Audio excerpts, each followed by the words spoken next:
본 방송에서 제공하는 투자 정보는 투자 판단에 대한 조언입니다. 방송에서 제공하는 주식의 가치, 가격 상승 및 가격 하락에 대해서는 방송사에서 보장하지 않습니다.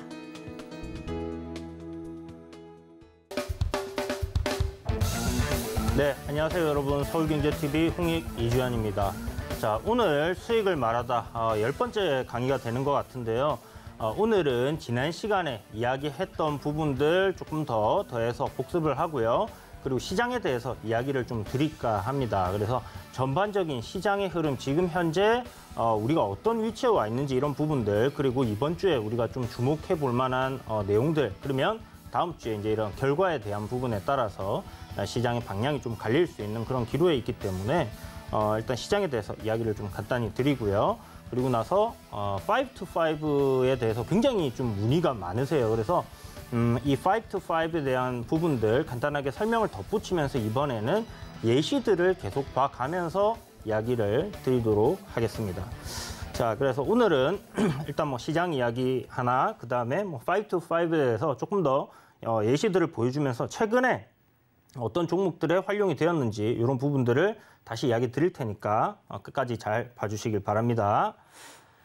자, 지난번에 이제 5강에서 그러니까 기본기라는 얘기를 드리면서 여러분들께 고정관념을 가지지 말아라라는 이야기 하나 하고요.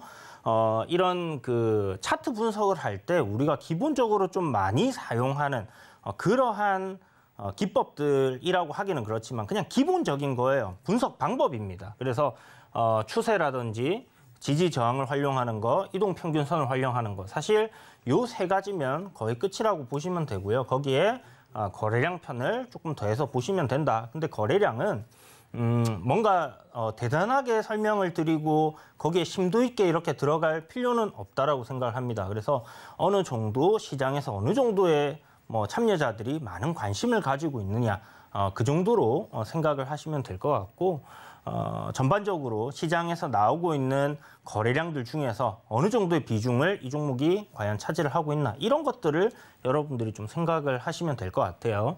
그래서 기본적으로 단기 트레이딩에 있어서는 거래가 급증한 종목을 우리가 우선적으로 봐야 된다라고 말씀을 드렸고, 그런 관점에서 거래량은 접근하면 된다. 그래서 기본적으로 바닥에 놓여 있는 것 같다, 뭐 많이 올라온 것 같다, 그것은 나의 생각, 너의 생각, 우리들의 생각일 뿐인 거고, 실질적으로 시간이 지나서 주가가 엄청나게 올라가는 경우에는 거기가 바닥처럼 보이는 그런 경우들이 많다라는 겁니다. 그래서 바닥이라고 샀는데 지하실이 나오고 뭐 지하 3층까지 내려가고 그런 경우들도 많이 보셨죠. 그래서 기본적으로 이런 고정관념 좀 버리고, 그다음 이동평균선 활용하는 방법 1강에서도 말씀드렸고, 뭐 3강, 4강 이야기를 쭉 드렸던 것 같습니다. 그래서 뭐 기본적으로 있는 이동평균선의 원리는 워낙에 요즘 그런 이야기들은 많이 있기 때문에 여러분들 좀 검색을 해보시고요.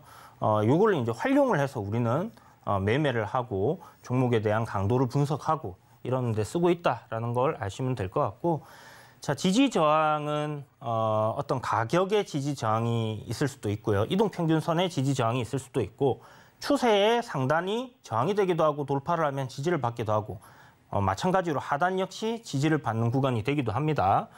그리고 볼린저 밴드, 뭐 많은 사람들이 사용하고 있는 그런 지표의 상단 같은 경우는 당연히 저항으로 작용할 수 있겠죠. 그래서 기본적으로 많은 사람들이 활용을 하는 어떠한 지표가 있다라고 하면 그런 지표의 뭐 상단이 저항이 된다라는 주장이 저는 틀린 말은 아니다라고 생각을 해요. 어찌됐든 심리적으로 사람들이 활용을 하고 있는 그런 부분들이 분명히 있기 때문이다라고 생각을 하시면 되고, 그렇기 때문에 이런 뭐 가격이라든지 이동평균선이라든지 추세 뭐 이런 것들을 다 활용을 해서 우리가 지지와 저항을 찾아가고 거기에 따라서 진입과 청산을 하고 수익을 낸다라고 생각을 하시면 되기 때문에 결국 지지와 저항 같은 경우는 이 차트 분석에 있어서 굉장히 중요하면서도 기본적인 그런 부분이다라고 생각하시면 돼요. 그래서 이동평균선도 마찬가지, 지지저항도 마찬가지, 그리고 추세까지 여러분들이 이제 확인을 하시려고 하면 파동의 개념을 갖다 이해를 하셔야 되는데,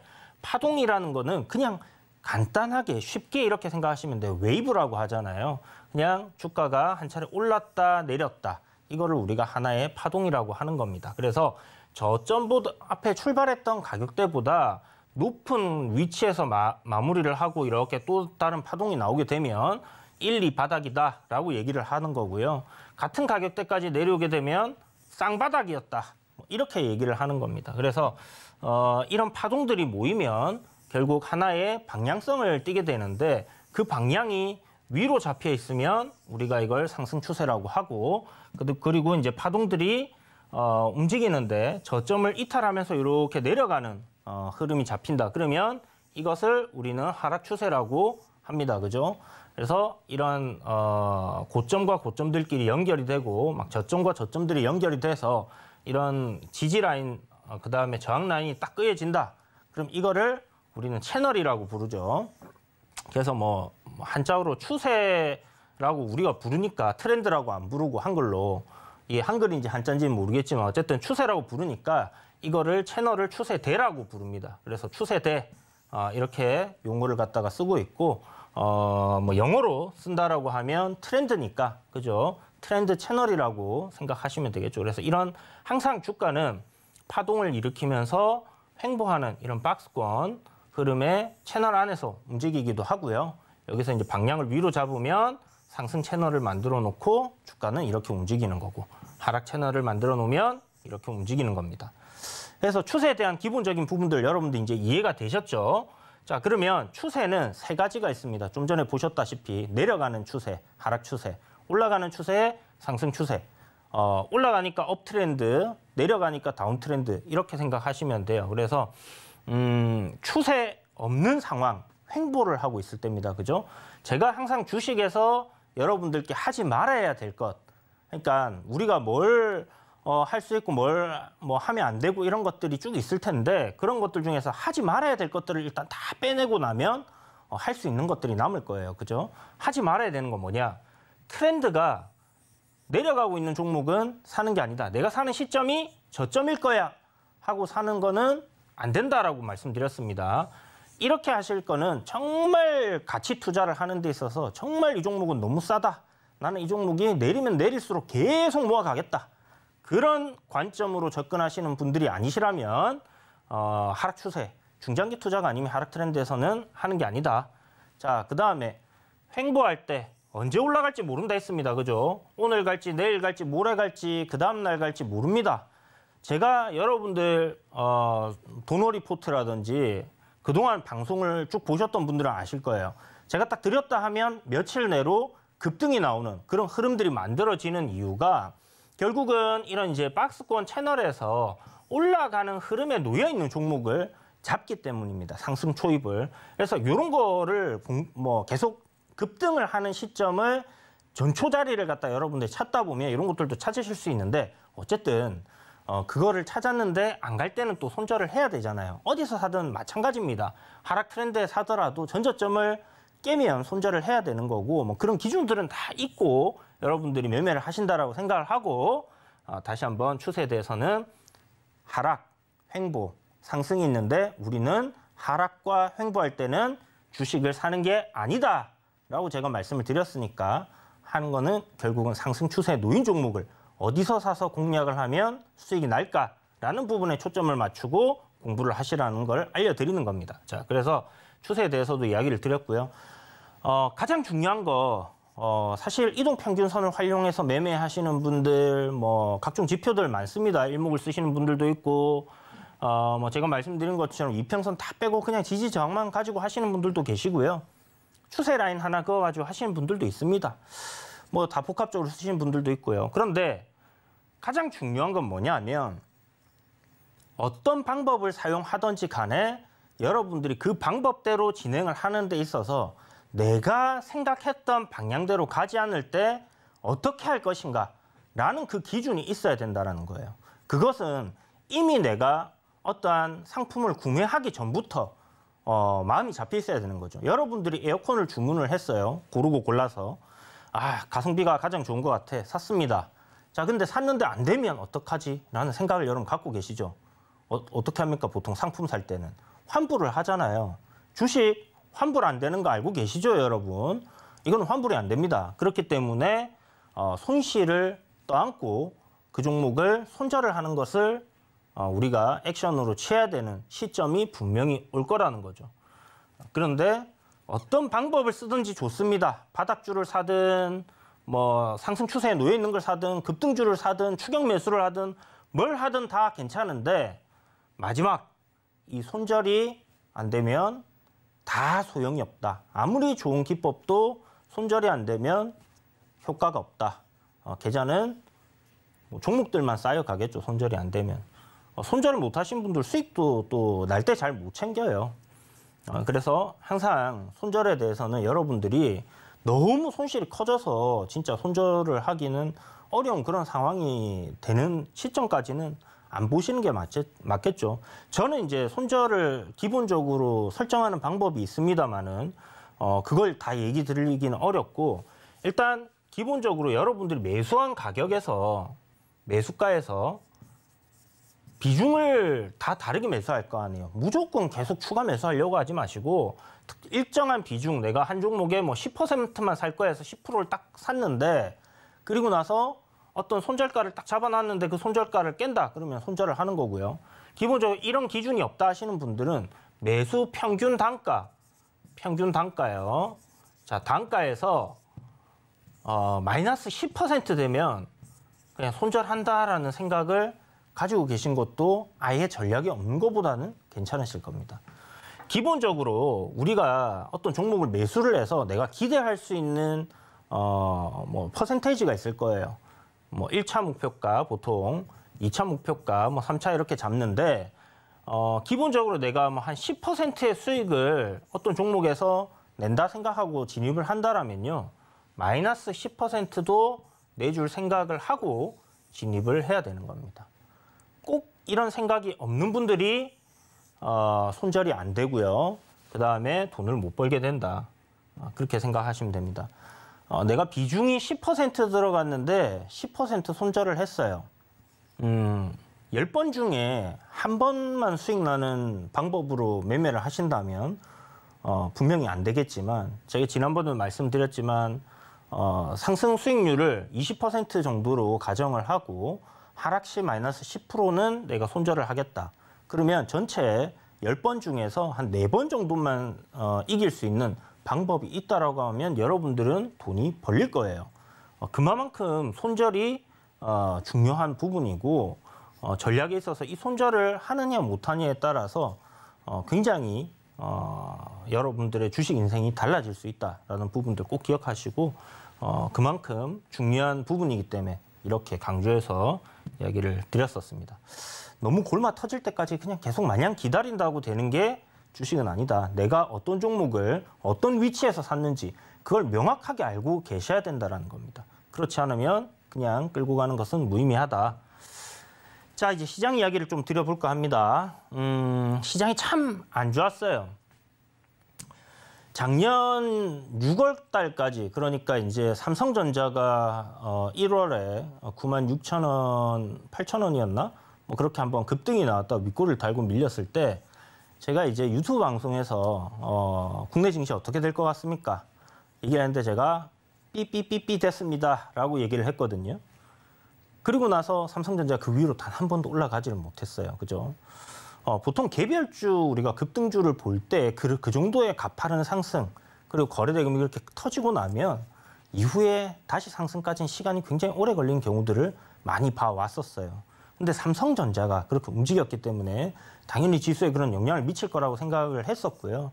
이후에 이제 조정 나오고 반등 흐름 나올 때 6월 달까지 제가 방송에 나와서 여러분들께 시장 이야기하면 편안하게 매수하시면 된다라고 내려올 때 사시고 올라갈 때 파시면 됩니다. 라고 시장은 그냥 괜찮다, 무난하다, 걱정할 게 없다 라고 얘기를 드리다가 6월 달 델타 변이가 딱 나오면서 현금 비중을 확대해 가야 되는 전략이 필요할 것 같다라고 이야기를 드렸습니다. 왜냐하면 백신이 나와 있는 상태에서 새로운 변이가 나오고 확산 속도가 급격하게 올라가는데 그러면 이 백신은 무용지물이 될 수 있는 상황이었잖아요. 그죠? 그래서 보면 11월 달에 백신이 나왔다 하고 나서 삼성전자부터 대형주들의 랠리가 나온 거거든요. 그렇다면 이제 시장이 백신도 나오고 정상화될 거야라는 기대감에 평탄한 그런 흐름들을 보였었는데 델타 변이는 시장에 뭐 이렇게 평온한 마을에 하나의 걱정거리를 탁 던지는 그런 이슈였었습니다. 그래서 결국 그때부터 현금 비중 확대를 말씀드렸고 3,200이 깨지는 시점에서는 이제 하락 트렌드로 진입할 가능성이 상당히 높다라고 이야기를 드리면서 계속 현금 비중을 늘리시라고 반등 나올 때마다 이야기를 드리고 그리고 저점 반등 나올 때마다 잡아드렸었죠. 그게 이제 뭔가 특별한 기법이 있어서라기보다는 여러분들께 조금 전에 말씀드렸던 추세 그리고 뭐 트렌드 채널 뭐 이런 것들을 가지고 분석을 한 거예요. 이동 평균선. 제가 1강에서 여러분들께 시장이 하락 추세로 접어드는 거는 뭘 보면 알 수 있다? 60일선과 120일선이 데드 크로스 나는 시점이 온다라면 증시가 많이 올랐는데 그런 흐름이 나온다라면 결국은 시장이 하락으로 돌아선 거다라고 봐야 됩니다라고 이야기를 드렸었죠. 그래서 이제 이런 부분들이 아무것도 아닌 것 같지만 굉장히 유용하게 활용이 되고 쓰이고 있다는 겁니다. 여러분들이 만약에 제가 7월 달에 시장 많이 빠질 수 있습니다. 제가 그때 2,400 이야기를 한번 드렸는데 2,600까지 그리고 2,400까지 이렇게 말씀을 드렸었습니다. 자, 그 시점에 여러분들이 이렇게 60일선과 121선 데드가 나면 시장이 죽어갈 수 있다라는 상황을 알 수 있었다라면 과연 지금까지 버텼을까? 그때 만약에 매수를 하신 분들이 있다라면, 그죠? 그래서 이런 부분들 제가 그냥 허투루 이야기 드리는 게 아니라 여러분들 실전에서 활용을 할 수 있는 그것도 굉장히 쉽게 복잡하고 어려운 것들이 아니에요. 그런 부분들을 활용할 수 있도록 알려드리는 거고 자, 그렇게 해서 시장이 지금까지 내려왔습니다. 그런데 왜 내려왔느냐? 시장은 왜 빠지고 있느냐? 왜 지금 이렇게 안 좋은가? 우리가 어떤 병을 고치려고 하면 그 병의 원인을 알아야 되듯이 시장도 우리가 이 하락을 하고 있는 상황에 이유와 그 원인을 갖다가 알고 있으면 결국 어떻게 돼요? 원인이 제거가 될 때, 해소가 될 때 결국 시장은 상승할 수 있는 요인이 된다라는 겁니다. 악재가 해소가 되었기 때문에 정상화가 된다라는 그런 기대감이 생기는 거죠. 그러면 지금 어떤 문제가 있느냐? 시장은 결국 제가 2020년 연말에 2021년도 대전망 강연회를 할 때요. 연준이 가장 걱정해야 되는 건 인플레이션이라고 이야기를 드렸습니다. 왜? 돈이 어마어마하게 풀렸기 때문에.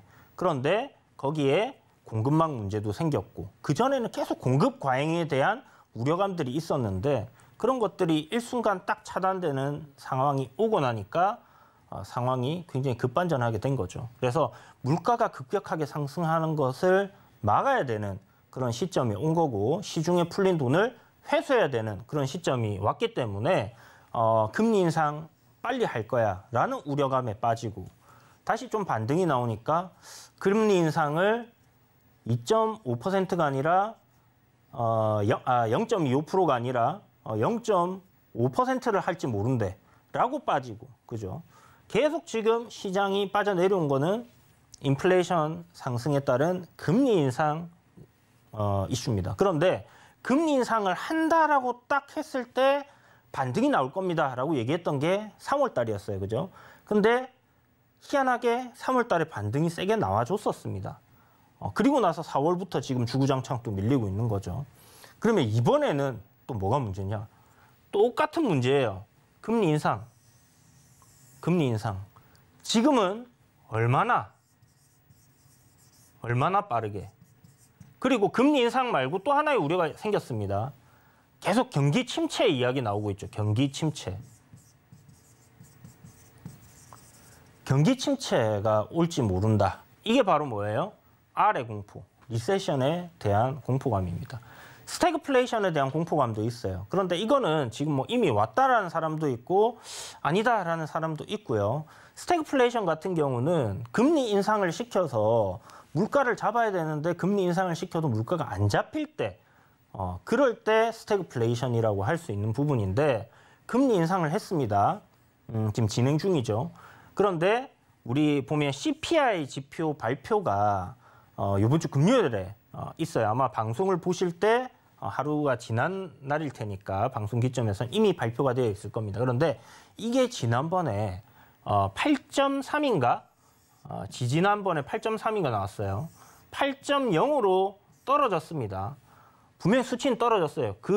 이 지표를 제가 보여드릴 텐데, 이런 일단 인플레이션이 상승을 한다라는 게 꺾이는 거 아니야? 라는 그런 기대감이 지금 있는 거예요. 시장이 반등이 나오는 거는. 그래서 제가 베어마켓 랠리가 나올 거다라고 이야기를 드리고 나서 2,550부터 지금 꽤나 올라왔죠.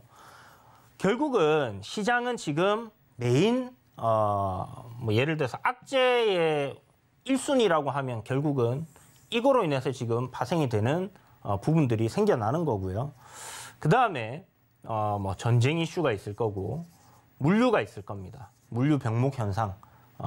중국이 자꾸 셧다운을 해서 하니까 그런 문제들이 생기는 건데 이 이슈들은 전쟁은 사실 제가 봤을 때 이 이슈에 비해서는 좀 작은 이슈다라고 생각이 들고 중국 셧다운 역시 좀 작은 이슈라고 생각이 들어요. 물론 어떻게 진행되냐에 따라서 굉장히 큰 핵을 탄두한다든지 이렇게 되면 전 세계에서 가장 큰 이슈가 이걸로 바뀌어버리겠죠.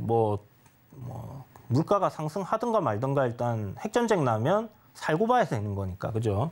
자, 그런데 일단 전쟁은 우크라이나와 러시아에 한정되어서 지금 발생을 하고 있는 상황이니까 어떻게 보면 문제는 거기서 파생돼서 곡물가 상승이라든지 이런 부분들 많이 발생을 하지만 결국 어떤 특정한 지역 내에서의 분쟁이다라고 지금 지정학 이슈는 이렇게 이제 정의가 되는 것 같고 물류 병목도 중국이 그냥 셧다운 해놓은 거 코로나19 확진자 확 퍼져가지고 죽을 사람 죽고 살 사람 살고 이제 남은 사람들 다 집단 면역 생기고 이렇게 되면 더 이상 안 되겠죠. 이렇게 셧다운 안 하겠죠. 그런데 어찌됐든 계속해서 셧다운 상태로 가기에는 경제적인 문제가 있고 또 시진핑의 연임 문제가 또 있기 때문에 그렇게 가지는 못할 거예요. 그렇다면 결국 이것도 해결이 될 거다라고 생각이 드는 거고 이 두 개는 시간이 해결해 줄 수 있는 부분이에요. 결국 시간이 지나면 어떻게 됐든 전쟁도 끝날 거고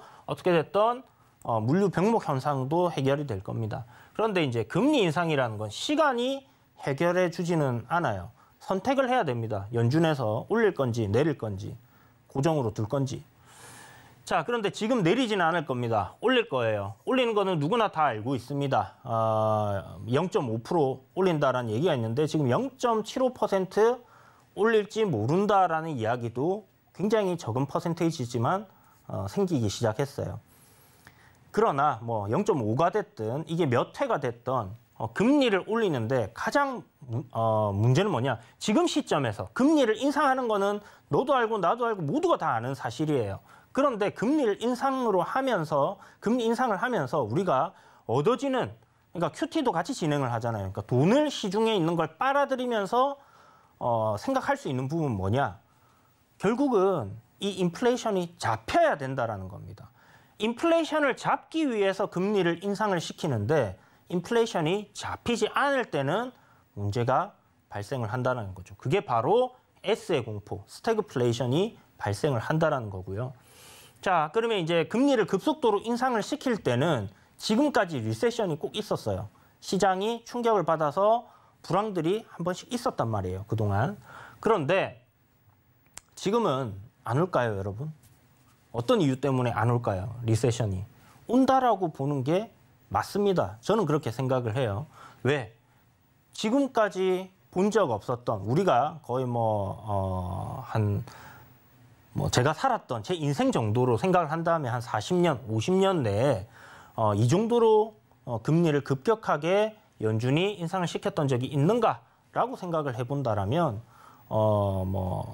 제 태어나기 전에는 없었던 것 같습니다. 70년도에 있었는데 그렇다면 인플레이션이 잡히면 그때는 리세션이 올 수도 있지만 인플레이션 우리가 금리 인상을 해서 리세션이 오는 거는 어떻게 보면 당연한 거고요. 그 당연한 거는 전문가들 다 예측을 하고 있는 거고 예측을 하고 있는 것은 결국 나중에 대응을 할 수 있다라고 봐야 되는 부분이죠. 항상 리세션이 오면 어떻게 돼요? 연준에서 다시 금리를 풉니다. 그죠? 기업들의 투자 활동을 증진시키기 위해서 그리고 고용을 더 창출하기 위해서 그렇게 할 텐데 뭐 그렇게 하는 방법들이 있어요. 그런데 문제는 S의 공포로 가버렸을 때, 스태그플레이션이 현실이 되었을 때가 문제입니다. 그래서 이 CPI 발표가 굉장히 중요하다라는 결론으로 갈 수 있는 거고요. 그래서 CPI 발표가 나왔는데 지난달 거보다 낮게 나왔어요. 그러면 인플레이션 이제 올라가던 거 금리 인상 시키니까 꺾이는구나 하고 증시는 상승을 할 겁니다. 반색을 할 거예요.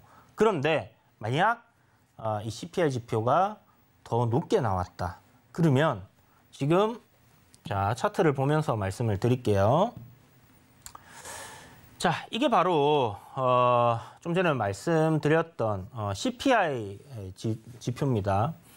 여기가 이제 아까 말씀드렸던 뭐 8.3, 뭐 그다음에 여기 조금 내려왔죠. 조금 내려왔습니다. 조금 내려온 것 때문에 이제 이거 꺾인 거 아니야라고 하는데 이게 다시 올라가면 어떻게 되겠어요?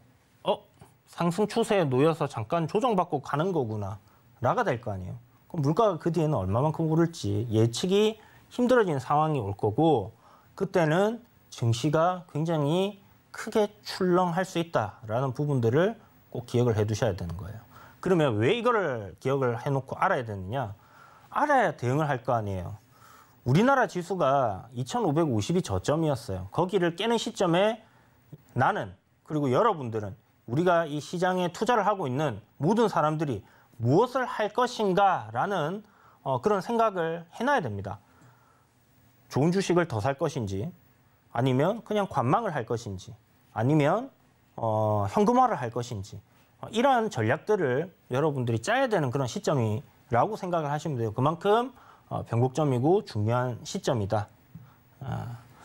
자, 이거는 이 2년물하고 10년물 국채, 미국채입니다. 미국채 금리 역전이 일어나면 이게 이 밑에 보이는 0이라는 숫자 이하로 내려가요. 항상 0이라는 숫자 이하로 내려가고 나면 시장이 요 회색으로 된 부분이 불황이었거든요. 그러니까 요때가 팬데믹이 터졌던 시점 딱 이후예요. 그러니까 한 차례 시장이 크게 충격을 받는다라는 건데 이번에 또 0이 0m로 한번 내려갔습니다. 요거는 6개월에서 0m로 내려간 이후에 6개월에서 약 2년 이내에 일어날 수 있는 일이다. 한마디로 지금까지 저 뒤에도 봐도 뭐 0을 이탈하고 나면 변함없이 불황들이 왔었거든요. 그렇기 때문에 이번에도 6개월에서 2년 내에 한번 시장이 크게 출렁할 수 있는 어떤 뭐 이슈가 있거나 그렇게 될 수 있다라고 보는 게 맞는 것 같습니다. 그래서 보면 뭐 외국계 증권사 보고서에 뭐 S&P 500 뭐 2,400 간다 뭐 이런 얘기들이 막 있잖아요. 그런 것들이 결국은 뭐 그런 부분에서 나온 게 아닐까라고 생각해 볼 수 있는 거고 아직 뭐 시장이 하락 추세에 놓여 있으니까 제가 61선, 121선 골든 크로스 나와야지 상승 추세로 전환하는 거다 이야기 드렸죠. 그래서 그것만 여러분들은 예의주시하면서 보시면 될 것 같습니다. 이런 것들 제가 아침마다 여러분들께 아니면 뭐 유튜브 영상으로 만들어서 올려드리고 있거든요. 그렇다면 여러분들 이런 거 보시려면 어떻게 하셔야 되겠습니까? 샵 0082 문자를 보내시면서 이주현이라고 세 글자 딱 보내세요. 그러면 노란톡방 참여하실 수 있는 링크를 보내드리니까 거기서 시장에 대한 리뷰라든지 그다음에 흐름 이런 것들 제가 차트 딱 켜놓고 보시기 편하게 이해하시기 편하게 만들어서 올려드리고 있으니까 들어가 계시면 그런 정보들 받아보실 수 있습니다. 자, 그래서 시장은 이런 상황이에요. 그러면 여러분들이 단기 트레이더라면 사실 뭐 손절도 짧게 하고 급등락하는 종목들에서 움직이는 종목들 매매하고 하면서 수익을 낼 수 있는데 문제는 이제 중장기 투자를 하시는 분들 내가 가진 기업이 정말 우량하고 괜찮고 결국 시간 투자를 하면 올라갈 종목이라면 하락장 저점을 깨고 내려가는 시점 누군가는 투매를 하고 던지는 시점에서 나는 그 종목을 사야 된다라는 관점으로 접근을 하셔야 될 거고 그렇지 않다.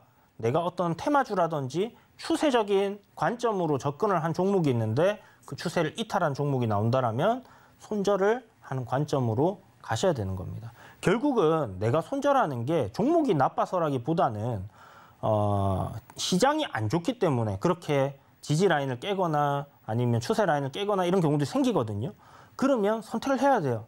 중장기 투자를 할 종목인 것인가, 아니면 내가 어떠한 이슈를 보고 투자를 했는데 지금 시장이 너무 안 좋았기 때문에 내가 발을 빼야 되는 시점인가. 어찌됐든 그런 기준을 하나는 여러분들이 꼭 잡으셔야 된다는 걸 말씀드리는 거고, 요번에 그렇게 싸게 살 수 있는 기회가 오는 시장이 될 수도 있다. 그러나 단기 트레이딩 하시는 분들은 OEO를 공부하신다면 전혀 시장과 상관없이 수익을 계속 내시게 된다라는 부분인데, 자, OEO는 그만 말할게요, 여러분. 너무 입 아프게 떠들었습니다. 그죠? 여러분들이 이제 수익을 말하다 찾아보시던지 아니면 저 OEO 기법이 뭔지 궁금해서 왔어요 라고 노란톡에 들어오셔가지고 얘기하시면 제가 영상을 링크를 올려드리겠습니다. 그러니까 그렇게 하셔갖고 보시면 될 것 같아요. 자, 일단 OEO 관련주들을 예시로 보여드릴게요. 최근 겁니다. 지금 시장에 일어나고 있는 종목들 한번 보죠. 자, 뭐 한창, 코이즈, 광명전기, 한일단조 뭐 이렇게 있는데, 자, 일단 한창을 한번 봅시다. 오늘 상한가 같죠. 한창 같은 경우는 상한가를 들어갔는데 보시면 어때요, 여러분? 이 지금 5일선을 돌파를 한 게 보이나요? 자, 급등이 앞에 나왔습니다. 거래 대금이 1,000억 이상 터지고 1,300억이나 나왔네요. 그리고 주가가 상승 이후에 횡보하고 있고, 20일 이평선 노란색 선이죠. 올라오는 거 보이십니까? 상승 추세에 놓여 있죠. 자, 5일선 아래로 요날 떨어졌습니다. 주가가. 그리고 나서 올라간 게 바로 요날이네요. 6월 2일이죠. 6월 2일 날 5일선을 딱 돌파를 했어요. 자, 손절가 딱 잡고 종가에 샀어요. 다음날 음봉인데 어떻게 됩니까? 다음날 음봉인데 손절가는 이탈 안 했고, 종가는 내가 산 가격보다 아래에 떨어져 있고 추가 매수한다 했죠. 자, 손절가는 첫 매수 한 날 저점이니까 요 저점 잡고 안 깨집니다. 그죠? 보유. 5일간 1, 2, 3, 4, 5, 5일간 보유하라 했죠. 자, 5일 넷째 날이네요. 1, 2, 3, 4. 넷째 날인데 아침에 갭상승 출발해서 굉장히 강하게 올랐습니다. 그러면 뭐 평균 가격에서 한 10% 수익 나는데 5% 수익 나는데다 절반 걸어놓고 10% 수익 나는데 절반 걸어놨다. 그러면 어떻게 돼요? 한창으로 여러분들 수익을 냈죠. 자, 그러면 여기서 그냥 이 종목 수익 났구나 하고 끝나는 게 아니라 저 종목은 안 되는 종목도 분명히 있단 말이에요. 그런데 왜 저 종목은 됐을까라는 데에 집중을 해야 되는 겁니다. 제가 여러분들께 소액으로 계속 같은 방식으로 매매를 할 수 있도록 하라고 말씀드렸죠. 요 OEO만 가지고 여러분들 3개월, 6개월 계속 매매를 하는데 어떤 거는 실패할 거고 어떤 거는 성공할 겁니다. 그러면 성공하는 종목들의 교집합을 찾아내셔야 이 종목의 이 기법에 대한 부분이 여러분들 완벽하게 마스터되는 거라고 말씀을 드렸죠. 자, 그렇다면 계속 이렇게 말씀드리는 종목들의 특징을 한번 잘 찾아보시면 될 것 같아요. 자, 한창은 여러분 뭐예요? 한창 지금 앞에 상한가 2연상을 갔습니다. 2연상을. 그죠? 굉장히 강하다라는 걸 보여주는 거예요. 거래 대금이 1,000억 넘게 터졌어요. 시장에서 많은 사람들이 관심을 갖고 지켜보는 종목입니다. 이틀 만에 60%가 넘게 올랐어. 저 종목 어떻게 될까? 관심을 가지고 보겠죠. 급등한 종목이니까. 그런 종목들을 여러분들이 공략을 해야 된다라는 거고요. 광명전기 원전 관련주들 최근에 좀 움직이면서 광명전기도 이제 원전 관련주로 편입이 됐죠. 근데 기존의 원전주들보다 늦게 움직여서 올라오기 시작한 종목입니다. 그죠? 자, 보니까 앞에 5월 13일 날 상한가 갔어요. 그리고 며칠 거래량 1,000억 이상 막 빵빵 터집니다. 2,300억, 2,500억 이렇게 터져요. 이후에 보니까 어떻게 돼요? 주가가 내려오죠. 그죠? 내려와 있죠, 지금. 5일선 아래로 지금 내려와가지고 있다가 5일선을 종가에 딱 돌파한 날. 요 날입니다, 요 날. 요 날 딱 돌파한 거예요. 그러면 종가에 사고, 다음날 종가 살짝 올랐어. 그러면 여러분 어떻게 해야 돼요? 살짝 올랐어요. 살짝 내려갔을 때, 음봉으로 내가 첫 매수보다 내려갔을 때 추가 매수잖아요. 그러면 안 해도 되는 겁니다. 근데 다음 날 보니까 뭐 3.9% 올랐다 밀렸네요. 또 보유하고 있습니다. 그 다다음 날 5% 올랐는데 매수한 5% 수익 챙기면 되겠죠. 그러면 이 종목 하나만 여러분들이 할 게 아니라 두 종목, 세 종목 보이면 비중을 갖다가 5%, 10% 두 번씩 나눠서 사기로 했으니까 그런 식으로 해보셔도 되고 금액으로 제가 계좌 하나 만들어서 그걸로 해보셔도 된다고 말씀드렸죠. 보시면 이런 식으로 그러니까 주가가 우리가 기본적으로 5to5의 기본 개념 자체는 이건 겁니다. 올라가는 종목이 쉬어요. 또 올라가요. 그런데 이 구간이 쉬어가는 구간이 어떤 종목은 올랐다가 이렇게 많이 쉬어버릴 수도 있잖아요. 그죠? 그러면 5일선을 막 돌파했다 내렸다 돌파했다 내렸다 이렇게 될 거라고요. 이런 종목들은 안 되겠죠. 그러면 왜 이런 어떤 종목들은 이렇게 옆으로 많이 늘어질까? 그거에 대해서 일단 1차적으로 고민을 해봐야 될 거고 교집합을 딱 만들어 놓고요. 자, 그 다음에 요렇게 이제 뭐 움직이는 종목들의 거래 대금이라든지 거래량이라든지 이런 것들이 얼마나 나오는지 그런 교집합도 여러분들이 한번 찾아보셔야 되지 않겠나 이런 생각이 듭니다. 그래서 기본적으로 우리는 상승하고 이렇게 올라가는 종목들 근데 이 조정 구간이 짧으면 짧을수록 좋잖아요. 어떤 종목이 이런 구간을 짧게 잡고 가는지 여러분들이 한번 공부를 해보시면 될 것 같고 여기서 보시는 것처럼 올라갔다 내려갔다 올라가는 길에 길목에서 잡는 거다. 그래서 이 개념을 여러분들이 잘 기억을 하시고 아신다면 결국은 이런 종목들 오이오도 할 수 있고요. 또 다른 방법으로 또 기법들을 더 이어나갈 수 있는 겁니다. 자, 보시면 이것도 지금 5일선 아래로 시세가 어마어마하게 나왔죠. 그리고 나서 5일선 아래로 조정이 나왔다가 돌파합니다. 윗골이 나와 있는데 뭐 상관없다 했습니다. 종가에 그냥 사는 거예요. 샀는데 이탈하면 손절하면 되는 거고 올라갔잖아요. 그죠? 수익을 챙기면 되는 겁니다. 지금 제가 예시로 여러분들께 아까 적어 놓은 거를 나중에 여러분들도 한번 보세요. 자, 한일단조 보시면 주가 이번에 이제 방산주들 좀 주목을 받고 있죠. 정권 바뀌면서 보시면 어때요? 여기서도 상가 한번 가고 5일선 아래로 내려왔는데 5일선 올라간 날 매수를 하니까 수익이 납니다. 그죠? 여기도 5일선 아래로 내려왔는데 돌파한 날 요 날 샀다. 어제 샀다. 그럼 오늘 수익이 난 거죠. 21선이 올라오고 있으면 된다. 앞에 거래가 많이 터지면 좋다. 이런 것들을 보시고 여러분들이 접근하셔야 됩니다. 자, KH건설.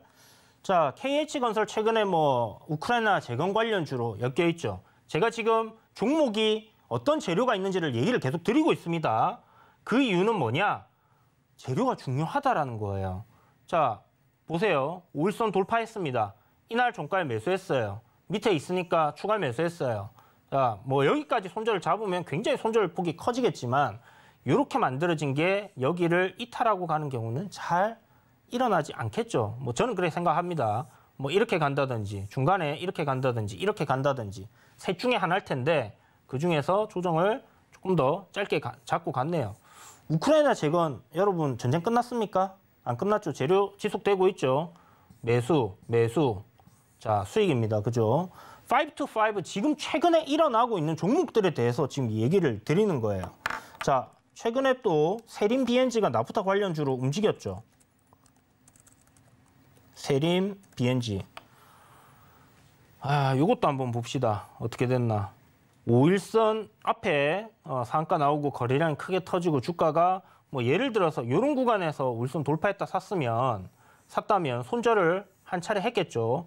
자, 두 번째 21선 올라가고 있습니다. 근데 5일선을 돌파를 했어요. 매수를 했습니다. 다음 날 한 번 더 매수했어요. 수익이 났겠죠, 여러분. 이렇게 종목들을 하시면 되는 거예요. 또 뭐였지? 우리기술. 자, 원전 관련주입니다. 보시면 우리기술도 앞에 급등 나오고 뭐 이런 데서 뭐 헷갈릴 수 있습니다. 근데 올라가는 시점 이렇게 21선이 올라가고 있는 상황에서 5일선 돌파했는데 20선이 올라가고 있는 게 명확하게 보인다. 요럴 때 하면 되는 거예요. 요럴 때. 밑에서 올라갔잖아요. 그죠? 돌파했죠. 그렇게 하시면 되고 여기는 지금 21선이 어떻게 돼 있습니까? 횡보 중이죠. 이럴 때는 안 하면 되고. 그죠? 자, 대주산업 뭐예요, 여러분? 식량난 관련주들 최근에 막 급등하고 거래대금 또 터지면서 상한가 가고 했죠. 상한가 갔던 종목입니다. 그죠? 쫙 급등해가지고 대장주로 움직였는데 5일선 아래로 내려왔다가 요날 5일선 위에 올라탔네요. 그죠? 5일선 위에 올라탔는데 요날 종가에 매수했다. 근데 다음날 이게 밑으로 내려왔어요. 이날은 갭이 이렇게 떠가지고 손절을 여기 잡았다 하면 뭐 손절이 됐을 수 있습니다. 왜냐하면 첫날 매수가에서 그 저점을 잡아야 되니까. 근데 요거는 제가 이제 방송에서 얘기를 못 드렸는데 이게 음봉이라고 쳐요, 여러분. 아랫꼬리가 이렇게 이제 달려 있습니다. 그런데 종가에 사면 손실폭이 요만큼밖에 안 되잖아요. 손절폭이 굉장히 짧아지는 거예요. 그러면 여기서는 이 갭 구간까지는 손절을 주고 이렇게 보시는 게 좋다. 요거 팁으로 이야기 드릴 테니까 요거는 안 되네라고 생각했던 분들 계시다면 이런 식으로 대응을 하면 됩니다. 요 전날 저점이라든지 아니면 갭 구간, 저는 보통 갭이 열린 구간 분봉에서 찾아가지고 여기를 딱 찾아서 지지 라인으로 활용을 합니다. 그래서 요거 깨지면 버린다라는 관점. 그러면 일단 21선 올라오고 있고 내려왔다 5일선 돌파했으니까 이날 사서 3, 4일 뭐 다음날 바로 수익이 아마 났을 겁니다. 그죠? 이런 식으로 여러분들이 활용을 할 수 있는 거니까 5-to-5에 대한 기법. 그러니까 기법이 삼성전자에도 들어맞고 아니면 뭐 시총 1000억짜리 이런 거에도 들어맞고 이렇게 되면 물론 그런 기법도 있을 수 있겠죠. 그러나 제 생각에는 그 공략하는 종목의 상황에 따라서 달라져야 된다라고 생각을 하거든요. 그래서 기본적으로 우리가 상승을 강하게 하는 이런 종목들 올라갈 때는 올랐다 쉬었다 올랐다 쉬었다 하기 때문에 그런 쉬어가는 구간의 눌림을 공략하는 방법이다 이렇게 보시면 됩니다. 여기서도 올라갔던 게 5일선을 한번 돌파하고 나니까 어떻게 돼요? 이렇게 올라가죠. 물론 이때는 상한가 들어가서 아마 매수는 못했지 싶은데 뭐 상따 하시는 분들은 또 같은 관점으로 매수를 또 하실 수도 있는 거고 어쨌든 뭐 그렇습니다. 이 5-to-5를 여러분들 연구를 계속 해보시면요. 어떤 종목을 내가 상한가 간 종목들 일단 상한가 간 종목 계속 이야기 드리죠. 그만큼 앞에 강했던 종목이 좋다라는 건데 그러면 상한가 간 종목들을 어떻게 찾냐. 일단은 뭐 다른 증권사들도 요 기능들은 있을 거라고 생각을 해요. 특정 일자 상한가, 하한가 뭐 이렇게 해서 검색을 할 수가 있거든요. 그러면 뭐 여러분들이 관심 종목 창에다가 그날 상한가 간 것들만 이렇게 다 넣어 보신다든지 그런 방법으로 찾아보셔도 되고 지금 저 같은 경우는 뭐 키움증권은 0177이라는 창을 열면 특정 일자 상한가를 볼 수 있습니다. 그러면 오늘 6월 7일 상한가 간 종목을 보면 지금 S에너지가 어저께네 어저께. 자 오늘 걸로 보겠습니다. 8일이니까 이렇게 삼화왕관, 노터스, 한창, 이화전기 뭐 이렇게 볼 수가 있어요. 그러면 요거를 이제 날짜를 갖다가 전날로 가서 어제 상한가 간 종목은 어떻게 됐나 이렇게 한번 살펴보고 또 그 전날 또 6일날 상한가 간 종목들은 어떻게 됐나 살펴보는 겁니다. 그래서 이렇게 역순으로 여러분들이 종목들을 살펴보기 시작하면요. 이 종목 아직 울선 아래 내려온 게 없나 이렇게 이제 볼 수 있거든요. 그래서 이렇게 찾으면 쉬워요. 자, 한번 이렇게 쭉 가면 상한가가 이제 최근에 나온 것들은 울선 아래로 내려가 있는 경우들이 잘 없겠죠. 자, 글로벌 SM이라는 기업입니다. 중국 기업인 것 같은데 이 종목이 지금 앞에 급등이 나왔다가 주가가 울선 아래 내려와 있네요. 그러면 이런 종목들은 관심 종목에 넣어놓고 울선 돌파하는 걸 공략을 해야겠다 이렇게 생각하고 보면 되겠죠. 그래서 지켜보면 좋을 것 같고 근데 거래대금이 너무 적어요. 500억도 안 나오는 그런 종목이기 때문에 저 같은 경우는 이렇게 거래대금 안 나오는 거는 패스합니다. 그리고 전체적으로 차트 흐름을 봤을 때 이렇게 좀 내리막길을 걷고 있는 상황에서 발생하는 그런 상황이기 때문에 아직은 추세적인 하락이 이어지고 있구나. 우리가 아까 제가 말씀드렸던 이런 상승으로 가기 위해서는 추세가 상승에 놓여 있는 종목들이 이런 식으로 가겠죠, 그죠? 하락에 놓여 있는 것들은 뭐 계속 내릴 수도 있다 이렇게 생각을 하고 일단 지켜는 보되 공부 차원에서 매매는 아닌 것 같습니다. 자, 녹십자 홀딩스 이후 우선주네요. 이런 거는 또 패스해야겠죠. 일양약품 우선주 패스. 노터스는 저기 우주 끝까지 갈 것 같은 지금 상황이라서 안 보는 게 맞는 것 같고. 자, 앞에 녹십자 홀딩스 이것도 우선주인가요? 자, 우선주네요. 자, 이런 식으로 여러분들 찾으시면 돼요. 녹십자 MS. 5일선 아래로 내려와 있네. 그죠? 5일선 아래 내려와 있습니다. 요날 돌파했다가 매수하셨다면 손절이 됐을 것 같은데, 원숭이 두창 관련 종목이죠. 지금 20선도 올라오고 있고, 요게 5일선을 돌파하게 되면 하나의 그 525 방법에 들어가는 종목이 될 수도 있겠네요. 자, 그리고 종목들 이런 식으로 해서 여러분들 한번 쭉 찾아보시고요. 최근에 이제 급등했던 종목들 재료도 분석을 한번 해보시고 하시면서 이렇게 보시면 될 것 같습니다. 이런 거 찾아보시는데 좀 귀찮다 하시는 분들이 있다면 노란톡방 여러분들 샵 0082 이주현 이렇게 보내셔가지고 참여하실 수 있는 링크 따라서 들어오시면 제가 어떤 종목들 있습니다라고 이야기 드릴 수도 있는 거고요. 또 많은 분들이 원하신다면 검색식으로 만들어 놓은 것도 풀 수 있으니까 들어오셔가지고 525 기법 여러분들 공부하시면서 궁금하신 거 물어보시고 어떤 종목들 적용하면 좋을지 이런 것들 이야기 나눠보시면 좋을 것 같습니다.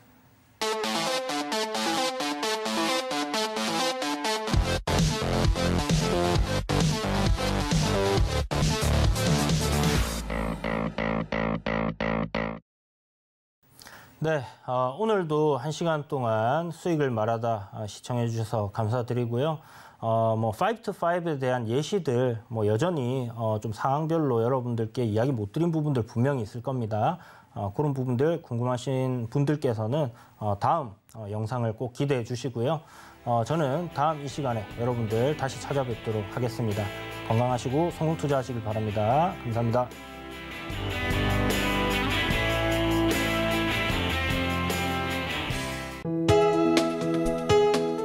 본 방송에서 제공하는 투자 정보는 투자 판단에 대한 조언입니다. 방송에서 제공하는 주식의 가치, 가격 상승 및 가격 하락에 대해서는 방송사에서 보장하지 않습니다.